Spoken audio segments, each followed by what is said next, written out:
Good evening, Windsor and Liberals watching online. I'm Alvin Tejo, and I believe that we need real change in our province. We need to stop pretending that everything is okay and that the status quo will lead to future success, because the truth is, it won't.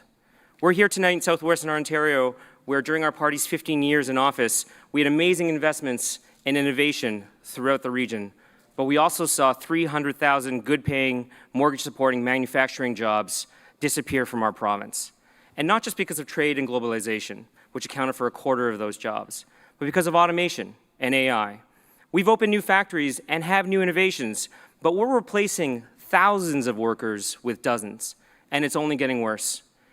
Ontario's Conservative government lost 24,000 jobs in October, full-time jobs, 17,000 of which were in manufacturing. Those jobs are now being replaced by lower-income, lower-wage jobs, which have now doubled in our province over the last 20 years. And these are many of our friends, our families, and our neighbors who are now working 2 to 3 low-wage jobs and can't make ends meet, while we continue to pretend that this is normal. Real wages and income in this province have been stagnant for 40 years, while the cost of living, housing, food, childcare, which is now more than university tuition, continues to go up. What we need is a basic income that creates a foundation for our economy, that supports our people in their pursuit of living an honest life, of going back to school, of starting their own business, and even getting off of government assistance. A basic income that grows our economy and actually saves the government from spending more on healthcare, on justice, on social assistance, that gives people dignity and freedom. We don't just know that this is the morally right thing to do, we know that this is the politically right thing to do, because it's supported by Conservatives and Progressives, not just here in Ontario, but around the world. And what's more liberal than bringing forward bold ideas that are both progressive and pragmatic?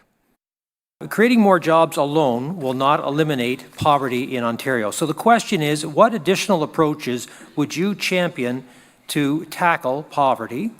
Alvin is going to be disappointed, but the first thing I'm going to say is that we need to resume the basic income pilot project that was canceled midstream by the Ford government. Now, I believe it's important to look at it as a pilot project. I believe that it's important to gather the data and make sure that program is doing what it's supposed to do before we roll it out more completely. I think it was supposed to be a 3-year pilot. I think we need to do the 3-year pilot.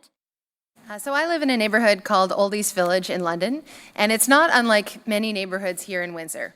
It's a neighborhood where within a few blocks from my house, I can see people who are struggling with addictions. I can see people sleeping in tents. I can see people who 1 or 2 strokes of bad luck has fundamentally altered their life. And the provincial government needs to make sure that we are looking out for the well-being of every single person in this province. This is a bad speaking order for Alvin, I would say. We're going to hear, I think, a lot of similar ideas, but one of the motivating factors for me in running for the Ontario Liberal Party was because I do believe that we need to look at systemic solutions to these problems. The basic income pilot is an excellent example. Canceling it limits our ability to collect vital data on how that not only addresses poverty, but also connects to other systems like mental health, like housing, like other supports that we need, that we know that people need. So this is not a simple solution, but it's one that needs to be at the top of our list, especially if we understand that government is all about people and their well-being. There is nothing that's more important than this. I met a woman from Thunder Bay who was on the basic income pilot that Doug Ford canceled. I met people in Lindsay, Ontario. I met a lot of families and people in Hamilton and Brantford. And when this project was canceled, these people were in tears. These people's lives were destroyed because of that broken promise. A promise that gave them, for a fleeting 12 months, the ability to stabilize their lives, the ability to pay for rent, to not have to think about where their next meal was coming from, to give them the dignity of being a human being as part of our society without having to ask and prove for handouts with government bureaucracies. We don't need a pilot. We know that this works. There have been dozens of pilots around the world, including here in Canada. There are pilots in Europe, there are pilots in Latin America, there are pilots in Africa, and all of them show that work does not go down. People continue to work and participate in their economies. People continue to support their families. In the pilot study in Manitoba that ran for 4 years, longer than the Ontario pilot, 8.5% fewer hospital visits was the result. an increase in high school graduation rates, and a 44% decline in domestic violence. 44%. Because when people aren't living on the edge, they make better decisions.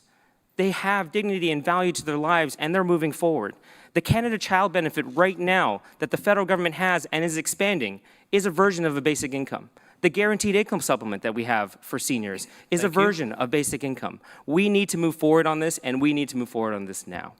The Feed Ontario report that came out in October talked about the cost of poverty on society, on our province. And they pegged that cost at $33 billion in opportunity costs, in direct costs to our healthcare system, over $4 billion, in our justice system at a cost of over $1 billion, whereas we can introduce a basic income at a cost of $6 billion that actually helps alleviate these problems so that we're not using our healthcare system and our emergency rooms to treat the problems of poverty when we can cure the disease itself, which is poverty. This is what we're trying to do. This is the proposal that we're talking about right now, and we have the 20th largest economy in the world, and we still have 2 million people in this province living in poverty. The Canada Child Benefit lifted 300,000 children out of poverty within 4 years.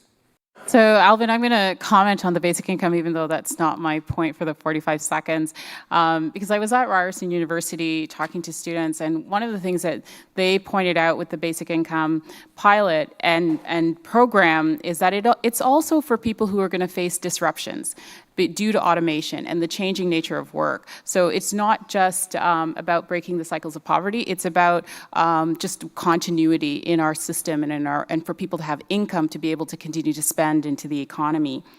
So we've had dozens of CEOs, startup tech companies support our basic income plan exactly for the reason that you stated, Mitzi. It's because of the disruption, the gig economy that we are living in right now, where young people, millennials, people under 40, have 3 to 5 careers over their lifetime and sometimes are holding 3, 4, 5, 6 different jobs at a time that are gig to gig to gig. There's no reliability. But as you said, education is the key to breaking out of that cycle for many people. They can't do that unless they have basic needs met through a basic income. And that's the result that we've seen from all these studies around the world. People go back to work. People start their own businesses. People decide what they want to do with their lives because they have the freedom to do that for the first time ever. And that's what we're trying to do. We're trying to provide that dignity for people through this plan.